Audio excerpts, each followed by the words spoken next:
เซฮายสวัสดีสบายดีพ่อแม่พี่น้องปองปายที่เขามาชมมาฟังนำกันมื้อนี้บ่น้อยมีโอกาสมาแคมป์ของซึ่งมาเอาเครื่องไว้ก็เลยเห็นจุดที่ว่าเป็นประเด็นเป็นข่าวผ่านมาถือว่าฮอตพอสมควรเนาะที่ว่าฮ้อนแห้งสำหรับแกงสวรรณเขตของเฮานั่นก็คือข่าวเรื่องราวที่บ่ดีปานใดก็คือน้องผู้หญิงคนหนึ่งถูกลุมตีเนาะทางที่เห็นในโทรศัพท์นี่เพิ่นได้โพสต์ลงก็คือเวลาเกิดผ่านมา10มื้อเลยพี่น้องวันที่17เดือน1ปี2026เอานี่แหละกับบ่ดนปานใดเนาะ10มื้อ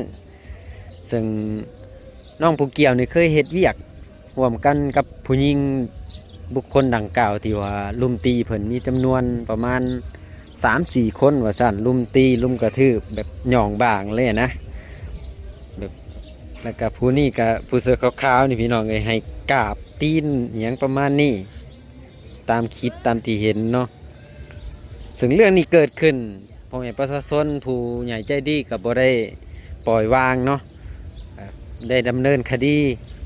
นำจับผู้ที่ก่อเหตุซึ่งผู้ก่อเหตุตามที่บ่น้อยเบิ่งข่าวมากก็ว่าอยู่ที่บ้านสีหอมแล้วก็บ้านนุ่นสูงโอ้บ้านเป็นบ้านเขตนอกได้แถวสวนบ่น้อยสวนบ่น้อยกับทางเขาบ้านนุ่นสูงและบ้านสีหอมก็ใกล้ๆบ้านโบหินกาบ้านเกิดบ่น้อยอยู่ในนั้นแหละก็ฮู้บ้านนั้นดีพอสมควรอยู่เนาะเป็นบ้านที่บ้านนอกบ้านหน้าว่าก็ได้เนาะเป็นบ้านที่ว่าค่อนข้างบ่พัฒนาปานใดประชาชนเฮ็ดนาทุกข์ยากว่าง่ายๆเนาะผู้ห่างผู้มีก็พอมีอยู่แต่ว่าส่วนใหญ่เพิ่นจะเฮ็ดไร่นาเฮ็ดสวนอันนี้ว่ากันไปเนาะก็คือในมื้อนั้นวันที่17น่ะผู้หญิงกลุ่มดังกล่าวรุมตีน้องผู้ซื้อน้องแป้งนั้นและตามที่เพิ่นสืบประวัติมาว่าเคยเฮ็ดเวียกร่วมกันแล้วก็ผิดกันแล้วก็มาเจอกันอยู่สถานที่แคมป์คลองนี่ล่ะวะแล้วก็รุมตีที่ประมาณนั้นเนาะถ้าบ่น้อยว่าผิดพลาดประการใดก็ต้องขอโทษขออภัยเนาะผู้ใดมีมูลเหตุข่าวก็มาแชร์มาคอมเมนต์กันเรื่อยๆมื้อนี้บ่น้อยก็จะมาเว้าถึงเหตุการณ์นี้แล้วก็จะเลาะชมแคมป์ของว่ามีการพัฒนาหยังในปี2026เฮานี่เนาะส่วนใหญ่แคมป์ของเว้าไปเรื่อยๆนะพี่น้องเนาะเพิ่นจะเป็นสถานที่ออกกำลังกายพักผ่อนหย่อนใจช่วงแรงๆมาเลาะเนาะอันนี้กับบรรยากาศช่วงตะเวนกำลังตก4:30พี่น้องแล้วก็จะมีอาหารการกินนั่นแหละและบ่ได้สร้างขึ้นให้ก่อเหตุตีกันแบบนี้ดอกเนาะพี่น้องอันนี้เป็นเรื่องที่ว่าบ่อยากให้เกิดขึ้นแต่มันเกิดขึ้นกับผู้ใหญ่เพิ่นก็บ่ได้ปล่อยปละละเลยดอกเพิ่นก็นำจับบุคคลดังกล่าวเนาะพี่น้องก็นำจับแล้วก็มาเฮ็ดคดีนั่นนี่แจ้งความทางยูทูบเบอร์ไอเตียงทองบอลแล้วก็บ่าวนั่นนี่ต่างๆเนาะเพิ่นกับมาสวยเรือนางผู้ที่ถูกตีหั่นแหละนางน้องแป้งเพิ่นก็เป็นคนถูกเงี้ยพี่น้องเอ้ยถูกคนลุมตีซ้ำเจ็บหลายเติบเขาหมอเนาะพอหน่อยก็ได้ติดตามข่าวแต่ก็บ่ได้ไปเบิ่งจักเทื่อเนื่องจากว่าข้าเวียกงานนั่นนี่เป็นคนว่างงานอยู่แต่ว่าแต่ละมื้อก็ก่อสร้างเนาะบ่ได้ว่างเห็ดไปเรื่อยๆมีโอกาสบ่น้อยก็จะไปถ่ายคลิปสวยเรือบุคคลอนาคตว่าบ่ได้เนาะก็จะเห็ดเป็นยูทูบเบอร์สวยเรือยูทูบเบอร์ใจบุญนี่แหละก็รอติดตามกันได้เนาะบ่น้อยมื้อนี้มีโอกาสมาเก็บของก็จะว่าเรื่องนี้สักก้อนเนาะมีโอกาสเป็นไปได้ก็จะไปสายนั่นแหละเราติดตามกันได้ในอนาคตว่าบ่ได้เนาะวันนี้เพิ่นไปซอยเรือก็หลายคนเนาะตัวนกเพิ่นก็ไปซอยตัวนกอันเมฆาดังสวรรค์เขตมันก็ไปซอยเรือหลายๆคนเนาะที่บ่น้อยบ่ได้กล่าวสื่อมาบ่น้อยกับบ่สู้ได้ติดตามข่าวปานใดบ่สู้ฮู้ปานใดเนาะพอฮู้พอได้พังอยู่วันนี้เบาเตี้ยวทองก็สวยกูอย่างเดี๋ยวนี้เพิ่นระดมทุนสร้างเรือนให้น้องแป้งได้เพิ่นก็อยู่กับพ่อแล้วมีเอื้อยมีหยังก็ไปเฮ็ดเวียกเนาะอยู่กับพ่อ2คนแม่ก็ได้เสียชีวิต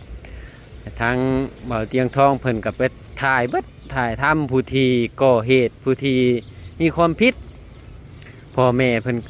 ก็มาผู้ที่กระทำผิดผู้ที่ก่อเหตุนะมาเบิ่งน้องแป้งมาขอโทษขอหยังและกับมาโอลมกันกับทางพ่อเนาะมาสิปรับไม้สั้นจังซี่ก็ว่ากันก็ขอกันเนาะ เห็นคอมเมนต์หลายๆคนเด้อไปคอมเมนต์กะแล้วแต่เนาะหั้นนะความคิดของผู้เกี่ยวหลายๆคนก็คิดต่างกันเนาะคอมเมนต์ก็แล้วแต่ก็ให้ความเหมาะสมอันนี้คอมเมนต์จังไดก็สิทธิ์ของผู้เกี่ยวเนาะเพิ่นว่าหลายๆคนก็เว่าถูกหลายคนก็ว่าผิดก็แล้วแต่เนาะ อันนี้คือการบ่น้อยโพสต์ลงนี่เพิ่นได้อยากคอมเมนต์หยังก็ว่ากันไปเนาะว่ากันไปยาวๆเรื่อยๆพี่น้องเอ้ยคือทางเบาเตียงทองก็ไปถ่ายทำผู้ที่ก่อเหตุอยู่บ้านโนนสูงน่ะกะกำพร้าพ่อกำพร้าแม่อยู่กับหย่าหรือว่าอยู่กับแม่เฒ่านักเลี้ยงหลาน2 คนพอลูกพ่อแม่กับแท็กซี่ว่านั่นแหละเนาะถึงมีพ่อแม่ก็สั่งสอนลูกคู่มือนี่มาพบปะหมู่คู่มาเข้ามาในเมืองก็ซีเพเกนั่งไปเรื่อยๆและก็ตามหูสังคมเฮาคู่มือนี่ผู้ดีก็ดีหาเงินส่งพ่อแม่เนาะผู้ติดอยู่ติดกินก็ตามว่าตามเห็นอันนี้ก็บ่อยากว่าร้ายนะพี่น้องเนาะให้คิดไปนำกันให้คิดสภาพบ้านเมืองเฮาคู่มือมีเบิดทุกรูปแบบเหล่ายาป้าปิ้งครบเนาะว่ากันไปเรื่อยพี่น้องส่วนนี้เพิ่นกำลังก่อสร้างบ่ฮู้ว่าจะเฮ็ดหยังเนาะทางพญานาคหน้าวัดใหญ่ชัยภูมิทางหลังหรือทางหน้าเนาะทางแคมป์ของนี่แหละมันก็ได้พัฒนาไปเรื่อยๆเนาะพี่น้องต่อไปอีก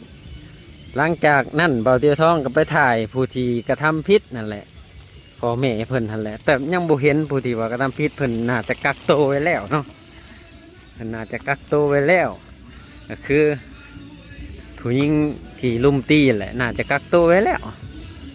ว่าน้อยกับยังบ่ฮู้ว่ากักตัวไว้แท้บ่เพิ่นข่าวนี้ก็ยังบ่ค่อยออกมาเนาะทางตำรวจทางหยังก็คือว่ายังบ่เห็นชี้แจงมาแต่ทางบ่าวตีทองเพิ่นก็ไปถ่ายทำบ่ให้ถ่ายแต่ให้คิดแต่ผู้ที่ผิดเนาะก็ไปถ่ายทำพ่อแม่ก็บ่ได้อยากให้ลูกผิดแบบนั้นแบบนี้แบบที่เกิดมาแหละบ่มีใครอยากให้เป็นเพิ่นว่าบ่มีอยากให้ไปตบตีลูกผู้ใดดอกก็ไปถ่ายทำกับอีต้นเด้คนบ้านสีหอมก็คือว่ากำพร้าแม่แบบกำพร้าพออยู่กับแม่ถ่ายกับทั้งห้องทั้งให้แล้วพ่อแม่เนาะเขาอยากให้ลูกเป็นหูลูกถึกจับถึกหยังสิและกลุ่มวัยรุ่นถ้าได้เห็นมันเกิดขึ้นมาแล้วมันก็ยากเนาะแก้ไขยากมีแต่เห็นหยังก่อนคิดก่อนเนาะบอกกระเลิกเถิกห้านำกันมันจะมีกลุ่มแก๊งหนึ่งเดี๋ยวนี้เห็นเขาหมักถ่ายคลิปถ่ายลงหน้าลายเนาะใส่ผู้ชายกับหมักนุ่งแต่งโตยุค90ใส่หมวกกันน็อกแล้วก็ท่าตีกันกลุ่ม 4K 5K ยังว่าไปเนาะแล้วก็มีอีกรูปแบบหนึ่งอันนี้มันเป็นเรื่องผู้หญิงเนาะมันบุค่อยเกิดขึ้นในเมืองลาวเฮาประเทศลาวเฮาโดยเฉพาะแข้งเซาในเขตก็บ่ค่อยเห็นบ้านนี้มันเกิดแล้วก็มีการถ่ายรูปภาพกลุ่มวัยรุ่นเห็นบ่เขาเจ้าถ่ายคลิปถ่ายยังไว้มาโพสต์ลงเฟซกันเลยเป็นเรื่องเป็นราวแล้วก็เหตุในคนแซ่แล้วก็บ่อยากให้มันเกิดขึ้นอะไรก็ต่อต้านไว้ง่ายๆก็เริ่มการดำเนินคดีซอยเหลือน้องแป้งหลายๆคนก็ซอยกันเนาะผู้ใหญ่ผู้รักผู้ใหญ่เพิ่นแล้วก็บุคคลยูทูบเบอร์ดังนั่นนี่ก็มาถ่ายเพื่อจะให้เป็นเรื่องราวแล้วก็ให้บุคคลใจดีสวยเหลือกันว่ากันไปพี่น้องตอนนี้บ่น้อยก็ย่างมาฮอดทางด้านหลังหอมีซักลักเมืองเนาะเป็นสถานที่เป็นไหวบูชาเป็นลักบ้านลักเมืองเหมือนว่านี่คือทางพ่อใหญ่เพิ่นก็มาออกกำลังกายพี่น้องนี่แหละสถานที่แคมป์ของมันเป็นสถานที่ที่สาธารณะสถานที่ประเพณีบุญสวงเฮือบ่หรือว่าสถานที่ออกกำลังกายอย่างลิ้นกินลมชมวิว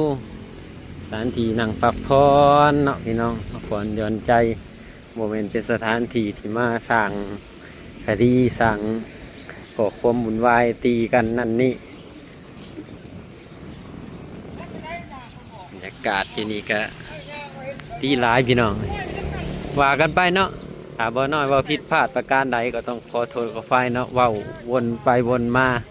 ผมว่าบ่เก่งเนาะ ว่าบ่เก่งก็เลยคำเว้ามันบ่ม่วนหูอาจสิซับไปวนมาคลิปนี้เป็นประโยชน์ก็ฝากกดไลค์กดแชร์หรือรับชมที่ชมกันได้คอมเมนต์ได้เนาะพี่น้องอาจจะเจอกันดุๆอยู่เดี๋ยวบ่น้อยมีเวลาก็จะหาเห็ดคลิปให้พี่ให้น้องนะครับชมกันอาจจะเป็นสายท่องเที่ยวแล้วก็สายสวยเหลือสังคมก็ว่ากันไปบ่น้อยก็เป็นคนเห็ดคลิปใหม่ๆแหละพี่น้อง เริ่มเห็ดคลิปใหม่เนาะอาจสิว่าบ่ม่วนบ่ไพเราะเหมาะหูปานใดเข้าหูปานใดก็ขอโทษขออภัยเนาะมาหาจุดนี้โอ้พี่น้องนี่จะมีกาแฟบ่อนหนังลินจิบกาแฟซิวๆลินโทรศัพท์พักผ่อนคือว่าเนาะแต่ก่อนช่วงเก็บของเปิดใหม่ๆที่เพิ่นเฮ็ดอันกันเจือนใหม่ๆปี2021-22คนจะหลายก่อนนี้แต่ตอนนี้คนจากบางๆเนี่ยมีหลายจุดพี่น้องเอ้ยมันจะมีจุดอยู่พุ่นนี่จุดเดินบ้านเก่าก็จะเป็นบ่อนเพิ่นแล่นเพิ่นมาจะมักแล่นอยู่พุ่นแหละจุดนี้ส่วนใหญ่จะมานั่งกินนั่นกินนี่ชมวิวแล้วก็เลาะลิ้นนี่แหละตามว่าเนาะพี่น้องเนาะคนในสวรรค์เขตก็ถือว่าหลายเด้ตอนนี้บ่อน้อยกับพาทุกท่านอย่างเลาะมาไกลพอสมควรเลยเนาะสรุปเรื่องที่บ่อน้อยได้เล่าได้เว้ากันมานี่กับคือเป็นเรื่องเล่าวที่บดีที่เกิดขึ้นในแข้งสวรรค์เขตของพวกเฮาเนาะอาจจะถือแน่พิษแน่ที่บ่อน้อยเล่ามาก็ต้องใส่วิจารณญาณในการหาชมเนาะผู้ใดมีข้อมูลข่าวที่ว่าถูกต้องหรือว่าคิดเห็นอย่างใดนั่นก็ลองคอมเมนต์กันมาเบิ่งเด้อสำหรับเรื่องนี้จะจบเป็นใจใดนั่นก็รอติดตามกันไปขอหน่อยก็บ่มีโอกาสไปเบิ่งแท้จริงดอกแต่ว่าถ้ามีโอกาสก็จะไปห่วมไปเบิ่งไปสวยเรือน้องแป้งน้ำเนาะอาจจะเป็นเล็กๆน้อยๆก็ลองไปเบิ่งไปสวยเรือเพิ่นจะเฮ็ดเฮือนให้น้องแป้งอยู่สะสมทุนผู้ใดมีจิตใจใส่ศรัทธาจิตใจดีมีเงินหลายหรือว่ามีเงินหน่อยอยากแบ่งปันกันลองสอกหาทางเบาเตียงทองหรือว่าทางเอื้อยตัวนกเพิ่นได้เนาะแล้วก็ผู้บุคคลอื่นๆที่ไปสวนเรือที่บ่น้อยบ่ได้กล่าวสื่อมาบ่น้อยก็บ่ฮู้หลายปานใดเนาะเพราะว่าเป็นคนเฮ็ดเวียกเฮ็ดงานทุกมื้อก็บ่ได้ติดตามข่าวบ่ได้ก็บ่ได้ไปเบิ่งตัวจริงแน่มื้อนี้มีโอกาสมาแคมป์ของก็เลยอยากเว้าเรื่องนี้เนาะสำหรับแคมป์ของเพิ่นก็มีการพัฒนานั่นนี่หลายขึ้นเด้เราติดตามก็ได้ผู้ใดมีโอกาสมาสอนในเขตก็ลองมาเลาะลิ้นสวรรค์แคมป์ของเป็นจังไดบรรยากาศอากาศเป็นอะไรเนาะช่วงนี้ค่อนข้างว่าเริ่มร้อนแล้วแต่ว่ามาช่วงแรงๆจะอากาศดีเนาะลมเย็นดีแคมป์ของสวรรค์ในเขตเฮาตอนนี้ก็ถือคลิปนี้จบเพียงเท่านี้ก็แล้วกันเนาะถ้ามันเป็นจังไดนั่นลองติดตามข่าวกันไปเรื่อยๆบางคนก็อยากให้อันผู้ที่กระทำผิดนั่นถึกโทษแล้วก็มาขอโทษขออภัยบ่หน่อยก็ยังบ่เห็นคลิปคอมเมนต์นี่ก็คิดเห็นคือกันอยู่เนาะก็อยากให้ผู้คนดังกล่าวนั้นออกมาขอโทษแล้วก็มาอาบโทษถ้าว่าไกลเกลี่ยกันทั้งพ่อทั้งแม่เรื่องปรับไหมนั่นนี่อภัยหรือว่าลดกันได้ก็ให้ลดนั่นเนาะเพราะว่าต่างคนต่างบ่อยากให้เกิดทางผู้ปกครองกันบ่อยากให้ลูกเป็นจังซั่นจังซี่ดอกแต่ว่ามันเว้าบ่ได้เนาะบ่ได้อยู่นำกันนี่บ้านนี้เพราะว่าทางแม่ก็อยู่แต่บ้านนอกบ้านนะทางลูกมาเฮ็ดเวียกเฮ็ดงานเนาะถ้าว่าไกลเกลี่ยกันได้ลดราคาลดการปรับไหมให้ได้ก็อยากสอยกันไปเนาะทางเหตุก็เกิดขึ้นแล้วมีแต่เอาผู้กระทำผิดนะมาเว้ามาตักเตือนมาว่าอาจจะใส่โทษสิ่งใดสิ่งหนึ่งให้ลาบจือถ้าบ่ดำเนินคดีเลยมันก็จะเป็นนิสัยเหตุให้เคยเหตุผิดแล้วบ่ถือโทษก็มีโอกาสที่จะเหตุอีกก็เป็นได้เนาะสำหรับคลิปนี้บ่น้อยขอจบเพียงเท่านี้คลิปหน้าเจอกันใหม่สำหรับบ่น้อย ขอลาไปก่อน ขอให้ทุกท่านโชคดี มีไซตลอดปี2026ก็แล้วกันเด้อพี่น้องป่องป่าย โอ้ยว่าบ่ม่วนไปแล้วพี่น้องเอ้ยขอโทษขออภัยนำ